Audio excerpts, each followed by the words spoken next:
Halo Sobat E-Review, di episode kali ini kita akan bahas film karya Azhar Kinoy Lubis berjudul Mangku Jiwo yang rilis tahun 2020 silam.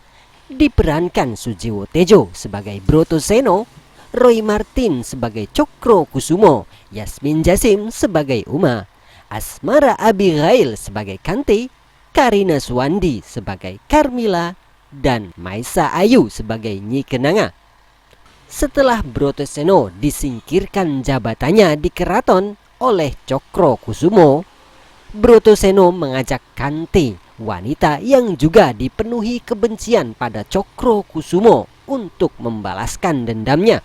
Sebelum masuk alur cerita, ada poin penting dalam film ini berupa pusaka yang konon berasal dari alam goib bernama Pengilon Kembar.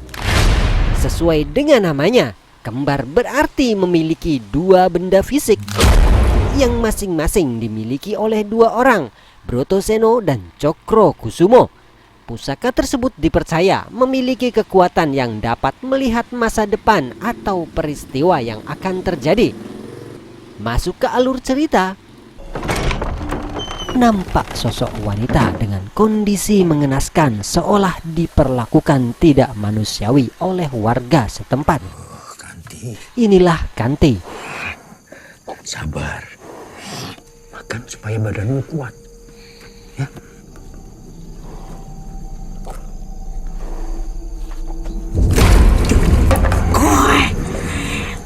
Kayak kebo. Nyebut. Raitan, Cokro Senetan. Lepaskan dia, lepaskan.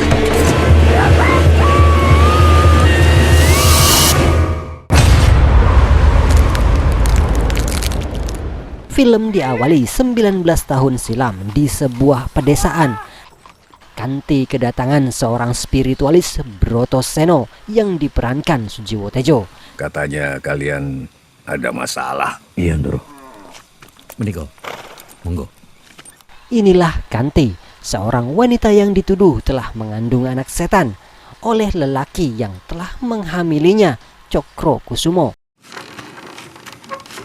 Monggo, Ndoro. Dan tak hanya itu, Kante juga dianggap sebagai pembawa sial di desanya. Broto Seno seolah tahu betul derita yang dirasakan Kante. Cokro yang melakukan semua ini. Ia juga menawarkan Kante atas kesembuhan serta pembalasan dendam atas penderitaannya.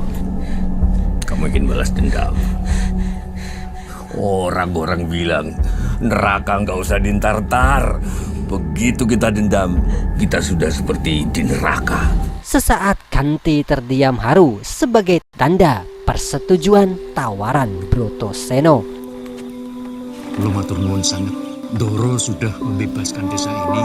Semoga Tuhan memberi pertolongan pada anak ini. Amin, Ndoro.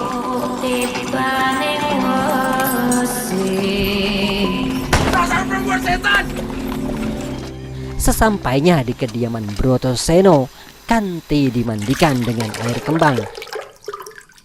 Mintaku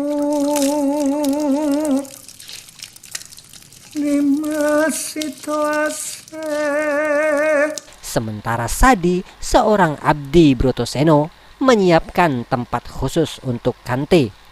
Usai dibersihkan, lantas Broto menggendong Kante menuju tempat yang telah disiapkan di depan sebuah cermin mistis. Dan disinilah Broto kembali meyakinkan Kante bahwa dengan memasungnya kembali adalah cara yang terbaik baginya. Ini cara yang terbaik, Kandi.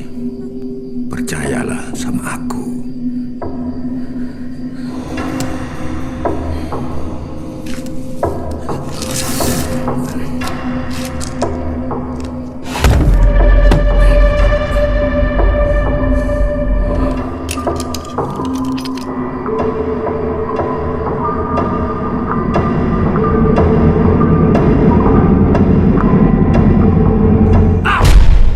Malam pun tiba.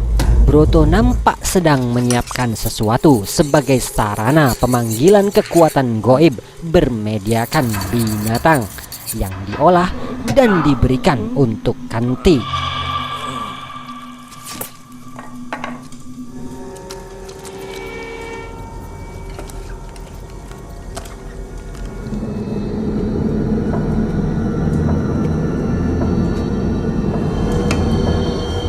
Ayo. Ayo.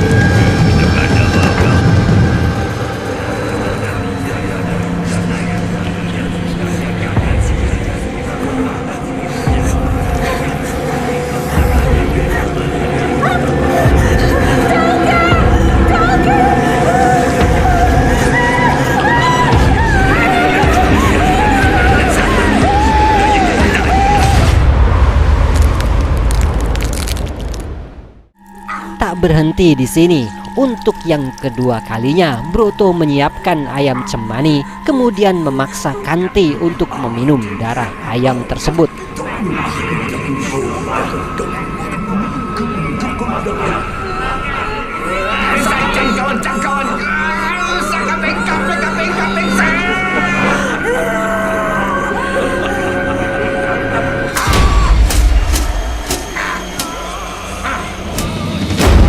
Dan dimulailah ritual pemanggilan setan yang akan berwujud menjijikan.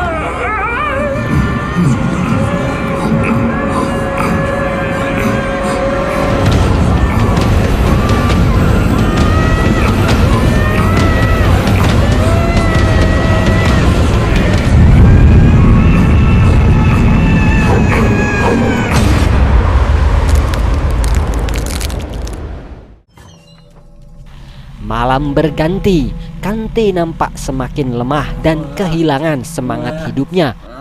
Gilku sakit, sedih. Tolong lepaskan. Aku ndak akan kemana-mana. Tolong. Sakit. Rasa iba yang tak terbendung, Sadi berniat membuka pasung yang membelenggu di kakinya menggunakan tusuk konde.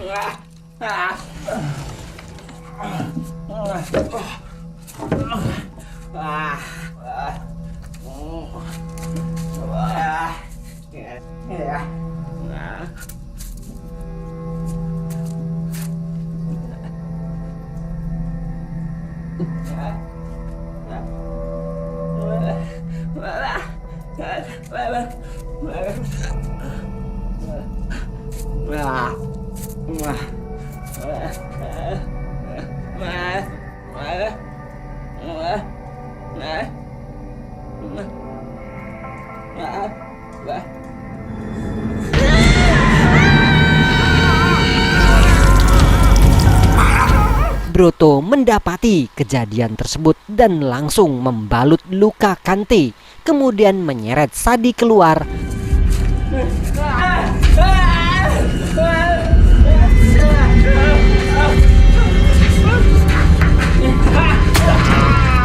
Ketika ia kembali ke dalam, ia mendapati Kanti sudah tak bernyawa dan Broto mencoba untuk menyelamatkan anak dalam kandungan Kanti. Bangsat!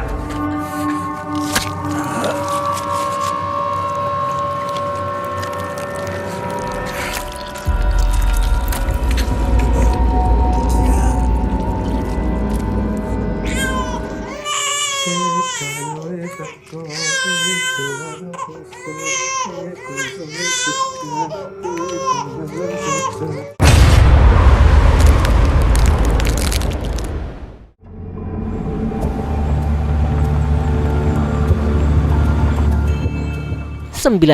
tahun kemudian, inilah Cokro Kusumo, salah satu pemilik cermin pusaka Pengilon Kembar.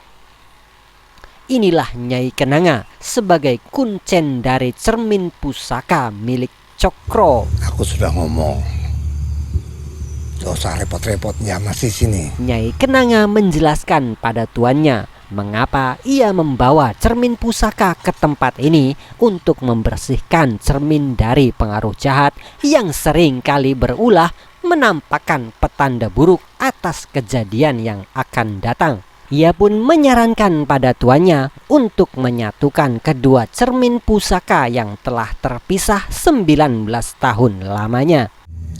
Cokro pun langsung memotong pembicaraan dan pergi begitu saja.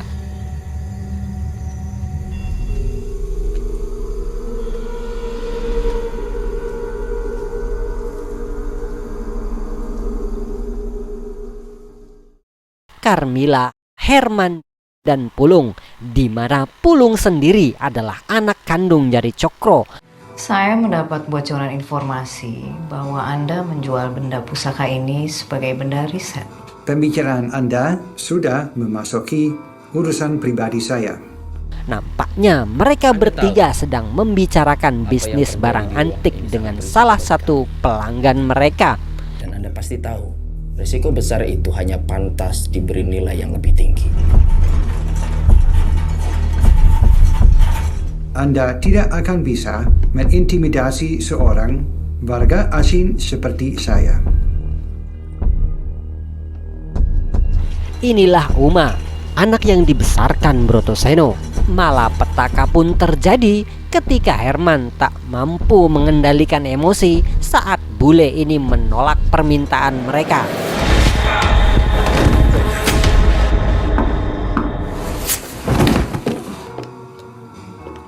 Bodoh kamu, Herman. Namun setelah sampai dan membuka pintu, ia terkejut menyaksikan jasad bule dan sialnya, ia pun harus terlibat dalam tragedi ini. Hai cantik.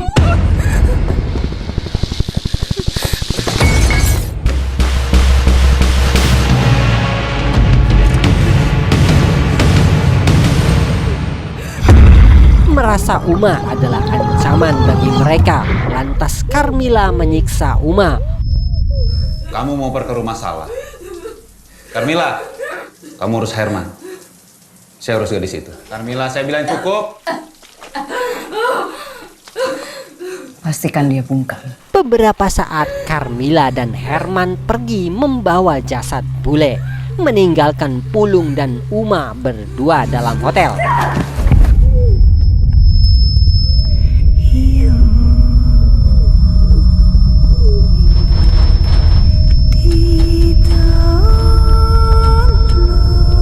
Namun sebelum Pulung melakukannya, tiba-tiba seketika tatapan mata Uma berubah memerah, seakan ada yang merasuk dalam dirinya.